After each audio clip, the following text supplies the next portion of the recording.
Alright, David, I have your Tomo Quad's Kamikaze quad. Just finished it. I haven't test hovered it yet, but I did bind it to my radio and armed it, so it's good to go. It's all set up. So you got your GPS here on top. It's going to work good up on top here because, you know, this is the antenna and it needs to be facing up. I have put this on another quad before recently, and I was messing around with it in beta flight and stuff. So it's turned on in beta flight, but you will need to set up things on your. Actually, I don't even know if you can do GPS in Spectrum. I didn't even think about that. The other one I did was FR Sky Radios. It was an X9D, so I know you can show all the GPS stuff on there, but I'm not sure about Spectrum. But you can definitely get the stuff in your OSD, like the speed and stuff like that, so you can set it up however you want, and there's tons of videos on YouTube about that. So this is the Kamikaze frame. You have the Zeus F4 flight controller, your Runcam Split Mini, and the HGLRC TX20 V2 up on top here. So these are the buttons for the split, and then on the other side here, this is your two USBs right here, and they're flush against each other, so you can plug them both in. It's totally fine. The bottom one is for your flight controller, and the one above it is for the split. And then you got your button for your VTX right here for changing the channels and bands and power. Your receivers on top of that. So to bind it, you just plug the battery in. Well, yeah, I'll show you real quick. Plug the battery in, and then you just wait until you see the receiver start flashing. It's up on top here, so you'll see it flat. There it is. It started flashing. So as soon as that happens, then you just bind it to your radio. So I already have it bound to my radio, so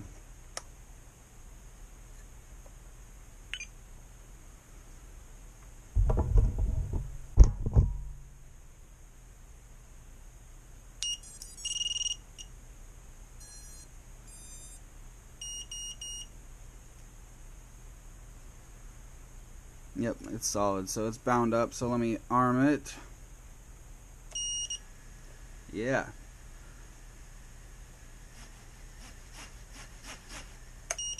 Okay. Let's check out the video. There we go. Let's see what it looks like when it's armed. I don't know what's turned on. Oh, everything's turned on.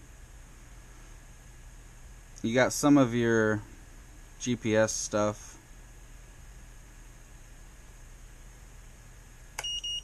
So yeah, you can set that up however you want it. So let's turn it around and do a test hover.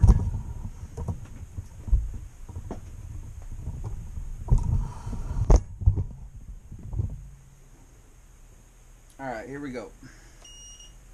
Man, I haven't used a DX6 in a long time. Feels weird.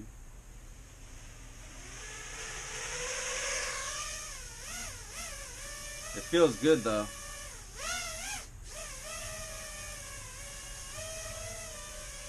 It feels real good. Especially yawing.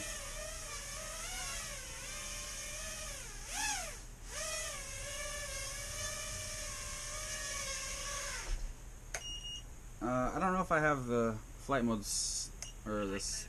I think it's set up. Let's see.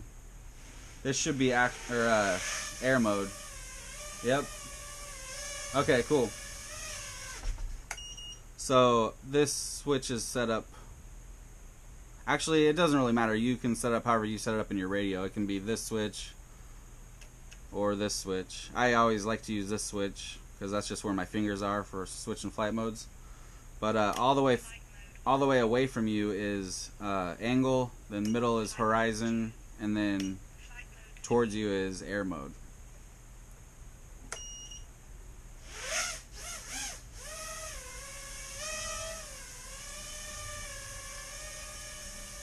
It's flying really nice and smooth.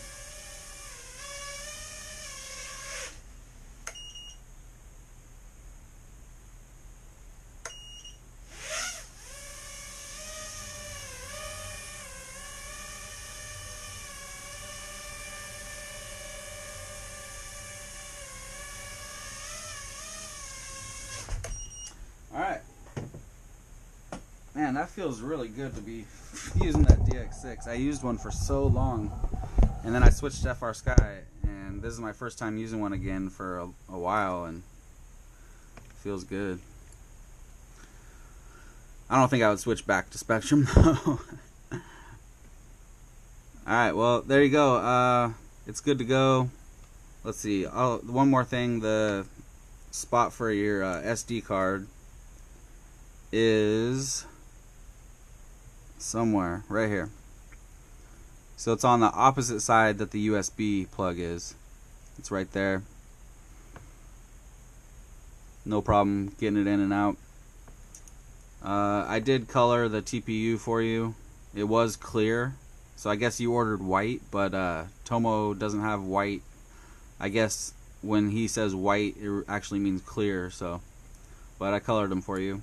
And this antenna, got the antenna tubes. Yeah, that's about it. I believe it'll run 4S.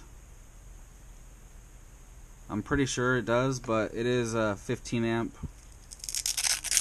But that's no problem with these motors because these motors don't draw a lot of power, so should be good to go on 3 or 4S. And yeah, it's good to go. So I'll be shipping this out tomorrow, Monday, and I'll send you over some tracking. Alright, thanks David.